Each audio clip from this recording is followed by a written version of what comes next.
Hello, everyone. Brian Gockel here, Weather Service Office of Observations, welcoming you to this week's Satellite Book Club seminar. This is session number 253.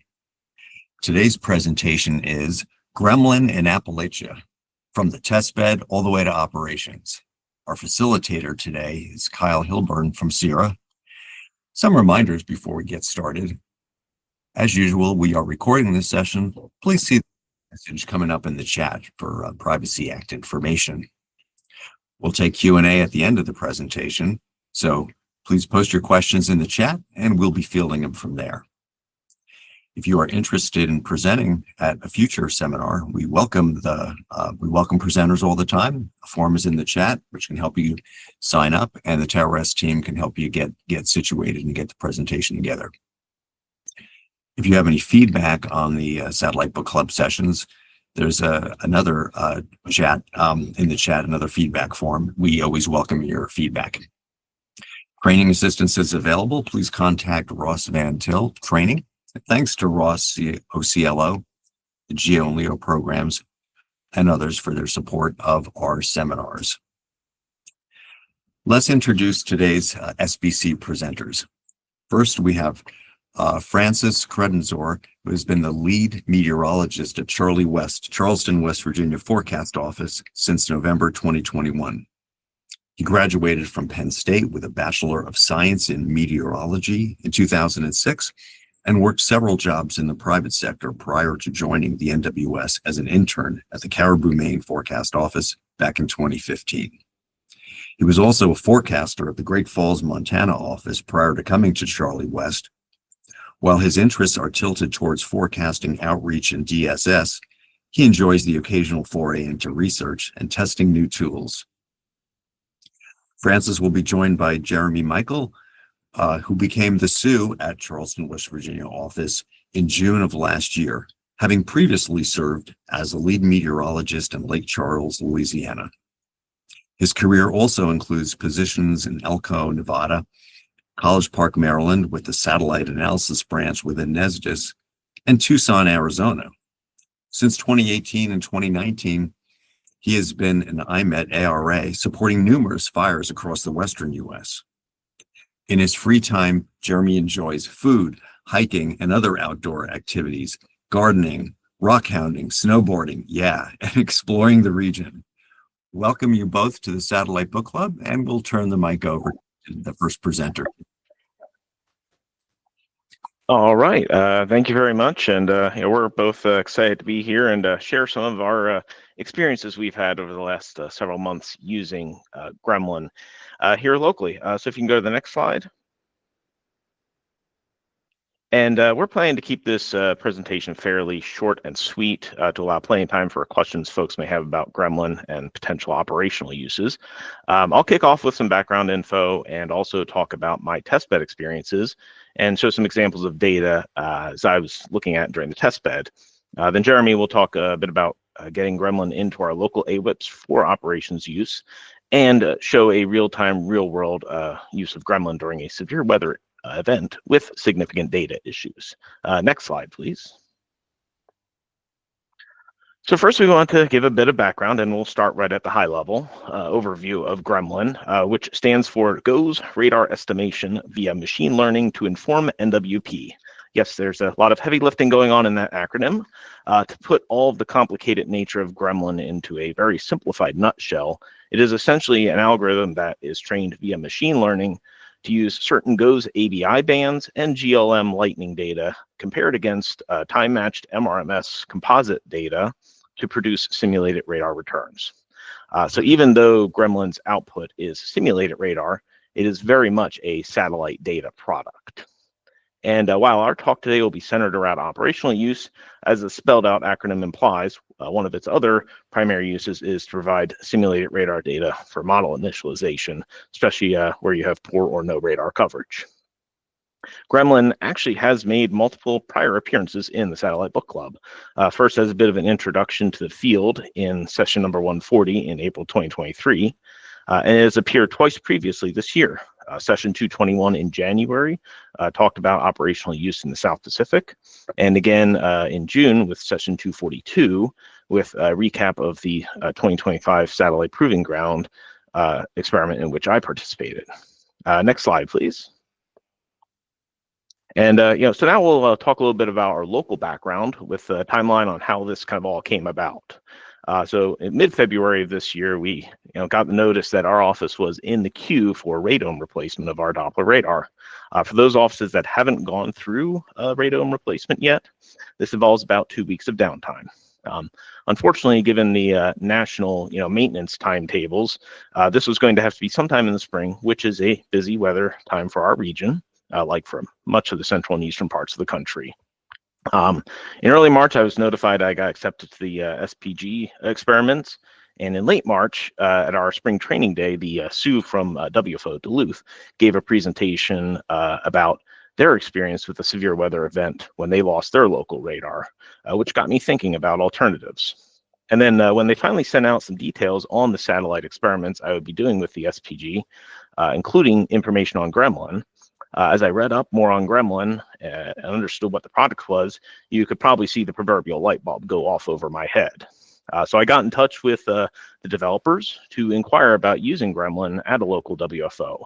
And I looped in my Sue, Jeremy, and the ITO, Kevin. But Jeremy will talk a little bit later about the details and the process of getting GREMLIN into local operations. Next slide, please. And next, I want to segue into some of my experiences in the satellite proving ground testbed. So on day one of the testbed, when it was mostly introductory, we were looking at thunderstorms over eastern Kansas and western Missouri. The Wichita CWA is what's highlighted in yellow partially in the screen view. And we were getting a feel for the various types of satellite data we'd be using for the rest of the week. GREMLIN is available for both the CONUS data as well as the mesosectors currently in use. And for local operations at this time, I believe you might have to set some geographical bounds for bandwidth purposes. There are a few things I want to point out from this side-by-side comparison. With the mesosector simulated radar on the left and the CONUS data simulated radar on the right. First, with my AWIPS set to be time matched to the mesosector data, you can see just how rapid fire that data looks when looped. And a 1 minute update cadence is actually faster than your radar will typically update the base scan. If you're in Sales 3, you might approach a base scan every minute, but usually you're talking anywhere from 2 to 5 or 6 minutes, depending on your specific settings and VCP. Second, given that GREMLIN is trained against the MRMS composite reflectivity data, you will notice that it will show simulated returns in the anvil region of storms where you often might not see those returns on your base scan data, especially close to radar where you're not scanning into the anvil. Third, while some features can sometimes, but not always, appear a bit sharper in the mesosector GREMLIN data, you'll also notice a lot of fluctuation and noise in the 1 minute simulated data, especially in the anvil regions of the storms. I'm not entirely sure of the reason for this, and maybe Kyle has a little more insight, but I believe it might have to do with the more variable nature of lightning in the anvil regions, as opposed to like the cores of the storm where the lightning will usually be a little more constant, or consistent, I should say. And finally, GREMLIN data is supposed to be capped at 60 dBz. Next slide, please. Now, like every neat tool, there are some cases where GREMLIN might not be as useful, or at the very least will require you to adjust your frame of reference and your expectations and your thresholds. On the first full day of the HWT, my group was tasked with evaluating products for the thunderstorms rolling through the central Illinois WFO's area.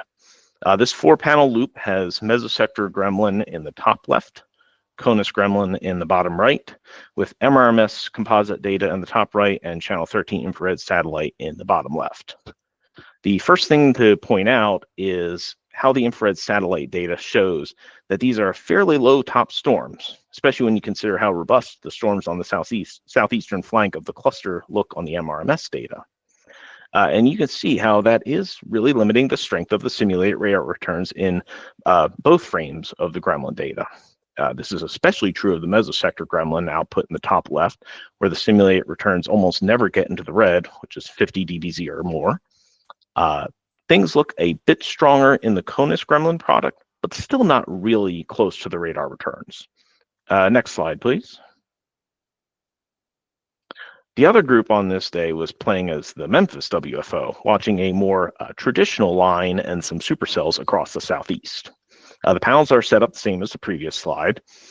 Several things stand out right away. First, the convection is much taller down here than what my group was tracking in Illinois, with lots of clear satellite signatures of some very strong storms.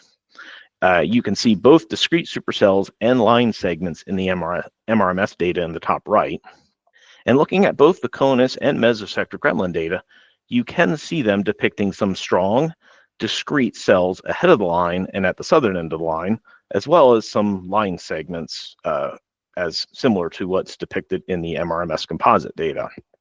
So I think having the higher cloud tops and more robust ABI satellite data really helps, along with what is very likely also more robust lightning occurring. So next slide, please. Let's say you don't have your local radar.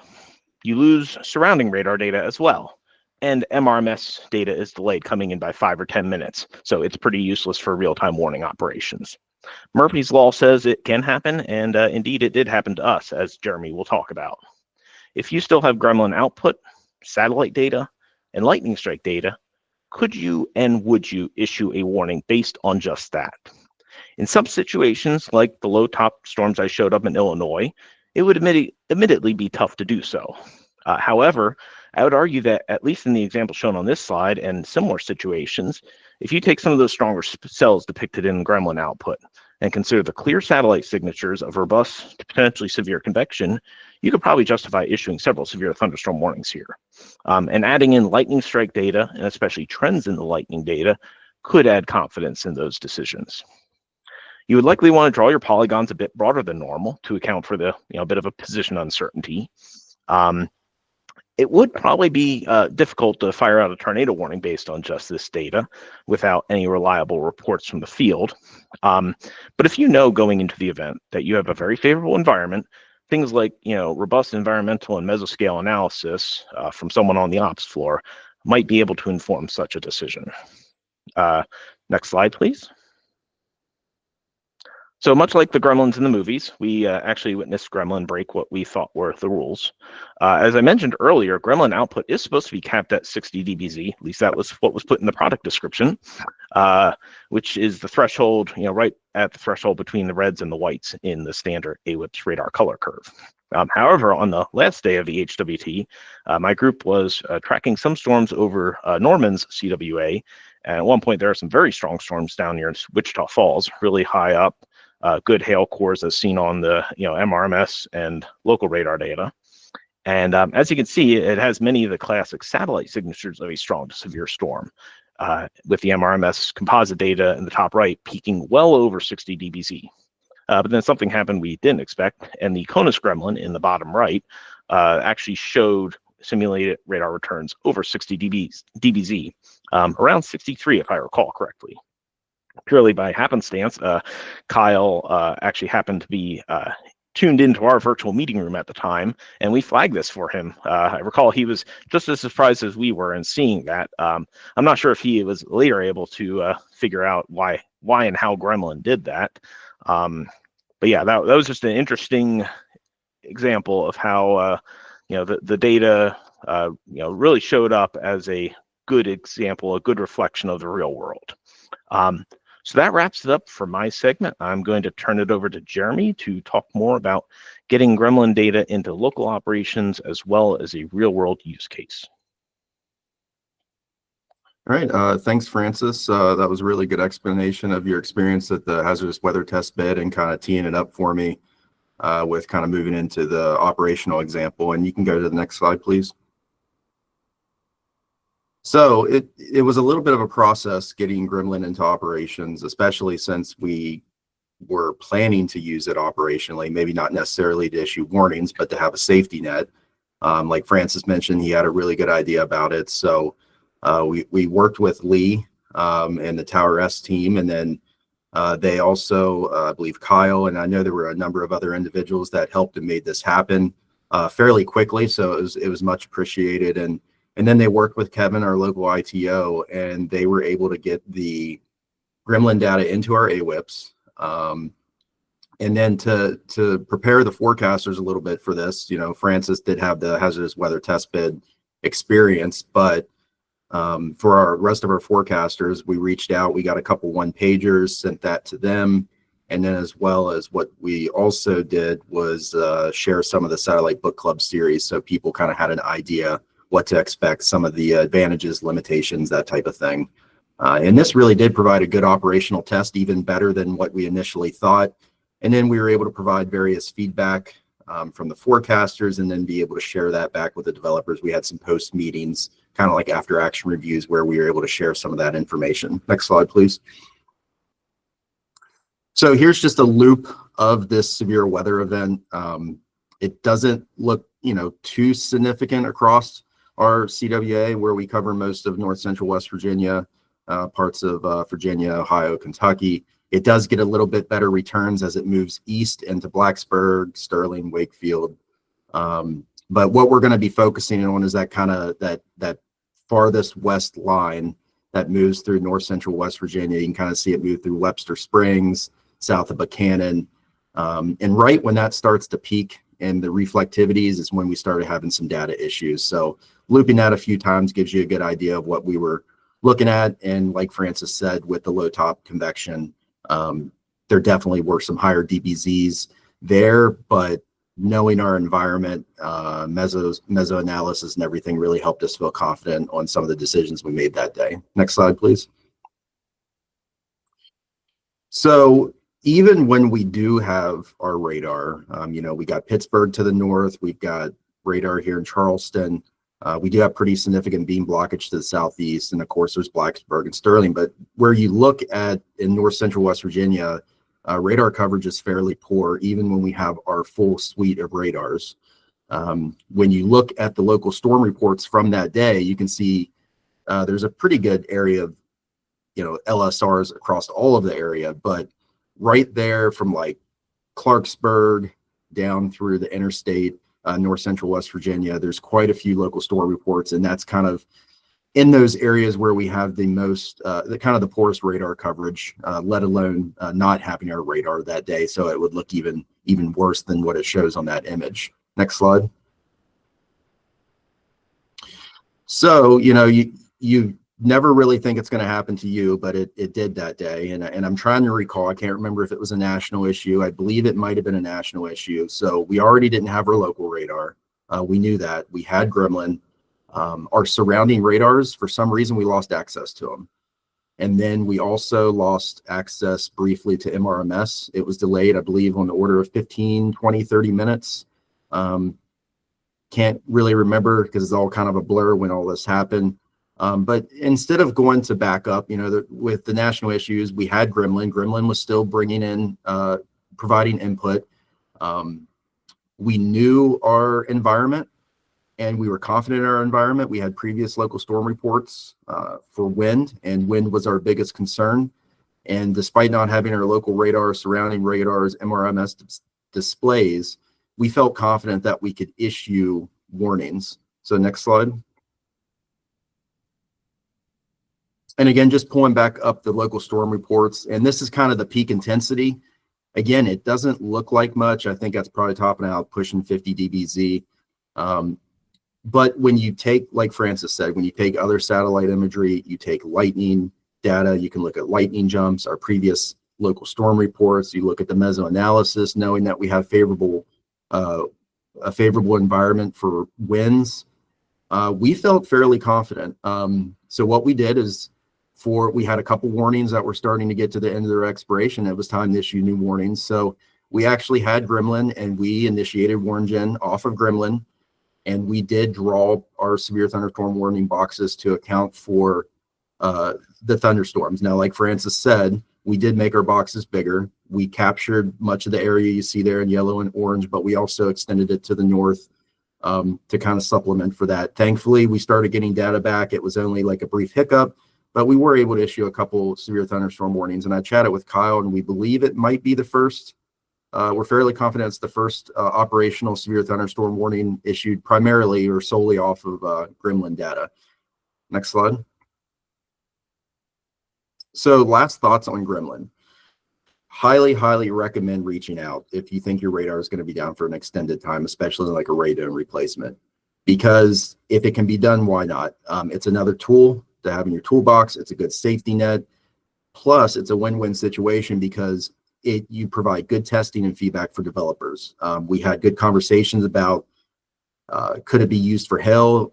Could it be used for, you know, the -0 isotherm, -10, 20, 30, that type of thing? Is there different things that we could do with GREMLIN that would help operationally?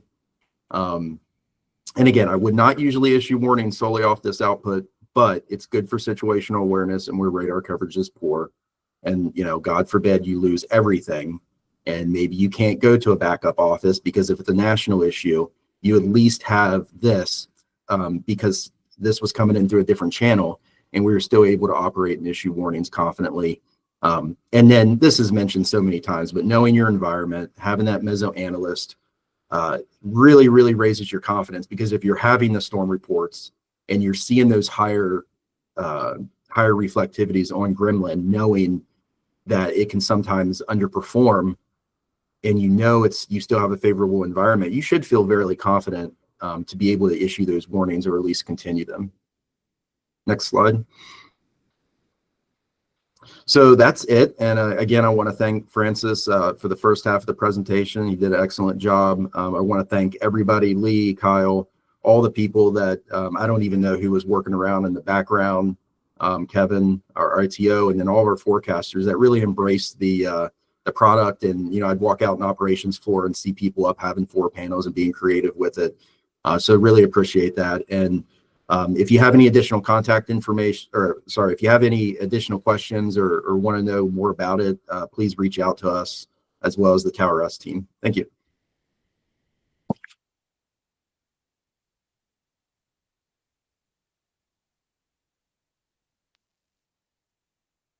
Thank you to our presenters. Now, before we turn to audience questions, some friendly reminders. To view the facilitator and presenters during the Q&A, please change your layout from tiled to hide tiles without video. Next slide, please. In 1 week, on Thursday, October 2nd, at 12 p.m. Eastern Time, Craig Setzer, CCM and Chief Meteorologist at Royal Caribbean Group, will present Cruise Line Industry Satellite Imagery Operations. Next slide, please. Have questions about SBC or satellite products? Contact Sheila Kupai from the Tower S team. Now let's get into the audience questions.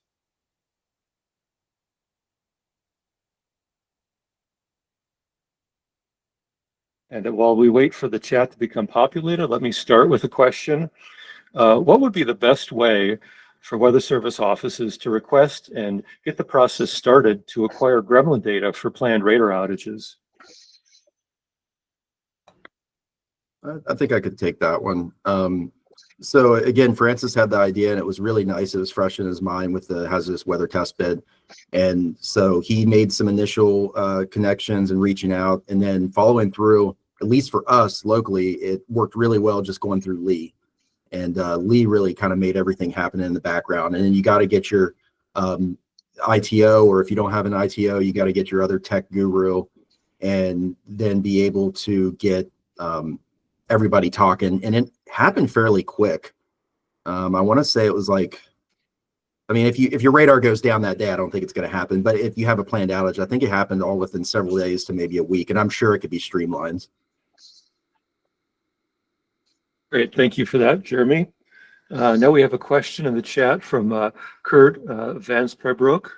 He asks, Jeremy, is GREMLIN available for IMET, poor radar coverage area in AWIPS in the cloud? So that's a really good question. And Kyle, I might be able to even lean on you for that one. I'm not quite sure if it can be used in AWIPS in the cloud, but I know as an IMET, especially some of the places I've been across the West, I would absolutely love to have that. And I think it'd be a great tool. Even if it was something that maybe on those bigger fire days that could just be running operationally in the background as a safety net. Because again, I'm kind of in the camp of always having as many tools as possible in safety nets. Absolutely, and I can speak to that. Gremlin is indeed running in real time in the cloud. And in fact, that's how Sierra is getting the imagery for our satellite slider webpage. If you ever use that, we're pulling it from AWS in real time. So it is available, and I guess I would recommend to reach out to Lee Byerly if you have additional questions about how to set that up. And I would like to acknowledge Lee Byerly and Joe Zajic for all the work that they've done in helping get Gremlin implemented on the cloud. Next up, we have Kevin Thiel saying, thanks for sharing your use case at RLX. Aside from composite reflectivity, are there any other radar products you wish Gremlin was trained on for your WFO?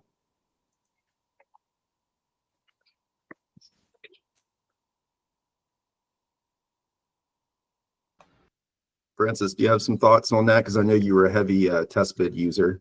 Yeah. I mean, honestly, the Gremlin or the composite reflectivity probably makes the most sense, just because since you're basing it off of satellite data, you're going to capture the anvil, and it's it can be pretty hard to train it. I would imagine it would be hard to train it off of like base reflectivity. It might be able to be done, but the composite is probably the best. If there's a way to use like cloud ice products or something like that, or the estimates of cloud top cooling to inform things like the potential for the ice in the clouds for hail purposes or such. I don't know if that's something that could be considered down the line, but that might be something cool, or at least use it to inform other products like Prob Severe and such. There could be ways potentially. I think that would be useful for operations. But honestly, I think I understand why they went with the composite reflectivity, and I think making as long as you get wrap your head around the constraints, the uses and the limitations, I think having it based on the composite reflectivity is good to start at the very least. All right, thanks. Yeah, and I would just want to add too, as the biggest thing too is layered. If it could be layered, I think that would be really interesting to see at the hail growth zones. Maybe that could provide some type of indication for hail, and then maybe being able to see some of those cores drop out could help with wind. Okay, those are great points. And I did hear similar feedback at HWT, so that's something I'm evaluating for version 2 Gremlin, which kind of gets to the next question from Brian Glaukel, who says, plans and intentions are to transition it further into NESDIS and NWS operations, so it'll be more regularly available to all interested, but schedule for that transition is still a little uncertain. So thanks for sharing that, Brian. And and as I'm the Gremlin developer, and I am working on the second version of Gremlin to address some of the limitations that were discussed. So Dan Thompson then asks, I understand it struggles with shallow convection, but has Gremlin been analyzed with respect to lake effect snow?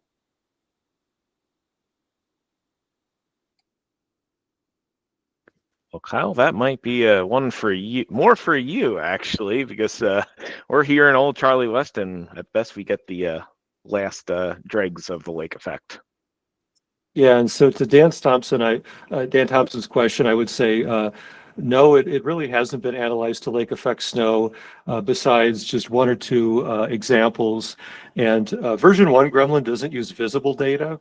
And so with things like lake effect snow, where you need very high spatial resolution, I think that's a case where the visible data really makes an impact. So no, that hasn't been systematically analyzed, Dan. I see a note here from Lee Byerly. Hi, Kurt, thanks for asking. The capability to pull in Gremlin via the operational IMETs is in place.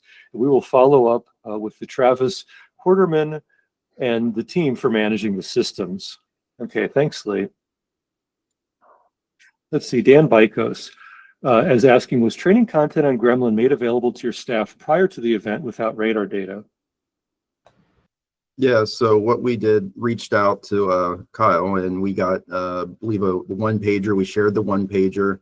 And then we also shared the previous satellite book clubs, because to my knowledge, I don't think there's been any developed like MedEd or SIRA training modules other than the one pager and then the satellite book club. But I think those tools were good enough going through it to give people a good idea. And I also did chip in, since my HWT was starting the same week our radar was going down. I did have a couple of days experience in the HWT before the radar outage started, so I was able to get a little bit of real-time experience, and I passed on some thoughts to the staff as well. But yeah, I do remember Jeremy sharing a decent amount of some training materials. Okay. The next question, Philippe Pepin says, great talk, guys. I'm particularly interested in the comparison of the mesosector gremlin trained on data versus full disk CONUS views. I see a lot of utility here with looking at TC type convective structure using mesosectors. We put on TCs out to sea well out of radar coverage. Yeah, that would be interesting. Do you have any use cases where they've you've ran a gremlin for a tropical cyclone, or from any of the landfalling ones in the recent years? Say, I'd be curious to see how well it would mimic storm structure, actually. Yeah, so these are all great points. I have looked at it on a number of tropical cyclones. When the tropical cyclones have lightning, Gremlin does tend to do really well. But it hasn't been, version 1 Gremlin, which is what we're talking about here, has not been trained on tropical cyclones. And so that is a limitation that I'm seeking to address with version 2 Gremlin.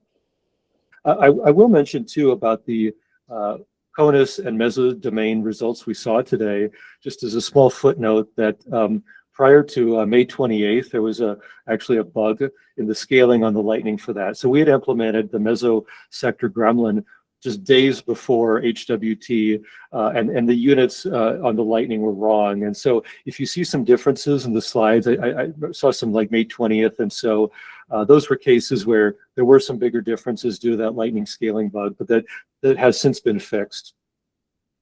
All right, next, Sean Helfrich asks, with GLM being part of Gremlin, are plans in place to adjust Gremlin in the GeoXO era, assuming that GLM appears to not have GLM as part of the instruments?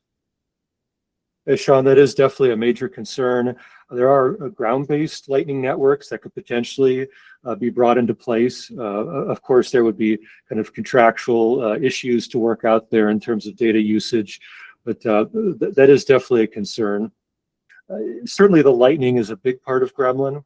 You can take away the lightning and Gremlin does lose skill, so it would really be a shame to lose that.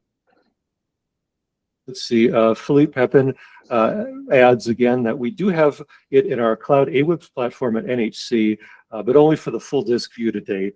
Okay, that's good to know. Joseph Fiore adds that right now the plan is to have one GLM on one of the GeoXO satellites, I think the West satellite, but as hopefully we can possibly add GLM in the east if funding changes. All right, well, that's still early days, but thanks for that note, Joseph. While we wait for some more questions, I'll address something that Francis brought up, was Gremlin breaking the rules in terms of exceeding 60 dBz. So when you put data into machine learning to train it, you have to either scale it 0 to 1, or you have to normalize, standardize it. Gremlin was scaled 0 to 1, and 60 was the upper bound because it was trained on the HER grid, which is at 3 kilometers, and you tend to get less echoes, less of those really strong echoes at that spatial resolution. It doesn't mean Gremlin can't do stronger than that, but it's very uncommon. And what that indicates is Gremlin is feeling very confident. It's seeing a lot of lightning, it's seeing strong brightness temperature gradients, and it's just feeling very confident that there's strong echoes there. So when you do see that, which doesn't happen often, that's what it is indicating. I do have a question for Francis and Jeremy. So you mentioned temporal trends and lightning as being one thing that you'd be looking at in terms of using Gremlin in a warning situation. And I was curious over what time scale of lightning trends that you guys at the Weather Service tend to look at the most for informing your severe weather operations. I mean, I guess it can kind of depend a little bit on the situation, but I would say, at the very least, probably over like the last, 10 minutes, do you see, that would be where I would start to say, like, is it really a lightning jump or not? Is it just a temporary, there's a burst of activity, or are we actually seeing a sustained, updraft strengthening? I would say, for me, at least 5 or 10 minutes. And if you see it last longer, if you see things ramping up and stay ramped up longer than that, then I think that just increases confidence. But yeah, I'd say at least 5 or 10 minutes would be what I would want to see in lightning data. Okay, thanks, Francis. I'm developing new predictors now, so that's why I wanted to ask you about that. And you are indeed correct, what you said in the presentation, that over anvil regions where the lightning is less consistent in time, that can lead to fluctuations in presentation of the anvil and gremlin. Erica McGrath Spangler asks, there was some work estimating GLM data based on ABI data. Could that be used in gremlin when we get to the GeoXO era without GLM? That's true, Erica, is that with convolutional neural networks, it can see the spatial information, and that can fill in some of the information that lightning would otherwise provide. But there are cases where there's less structure in the cloud tops where the lightning still is essential. So I think that would be a good gap filler if it comes to that. I hope it doesn't, though. Douglas Kahn asked, could minimum flash area be used to aid FED in the future? And I'll speak to that. So Douglas, absolutely. I've already researched that. I talk about that in my dissertation. That's actually a really good predictor because it helps you distinguish between convective cores, where you have a lot of very small flashes, versus stratiform areas where you have a fewer number of large flashes. And so actually the flash area is a really critical piece of information for interpreting what you see in terms of lightning density. And that's something you can only get from an optical sensor like GLM, I'll add. Thanks for that, Douglas. We have about 5 minutes left. Any more questions?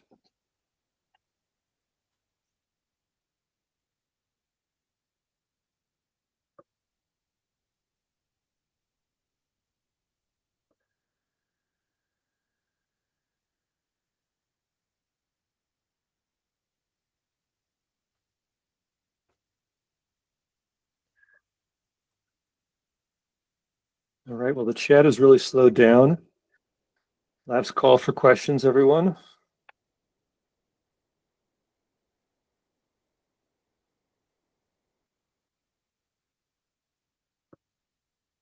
All right, well, thanks, everyone. This has been a really great Satellite Book Club. Now I'll hand it back over to Brian to end the session. Thank you very much.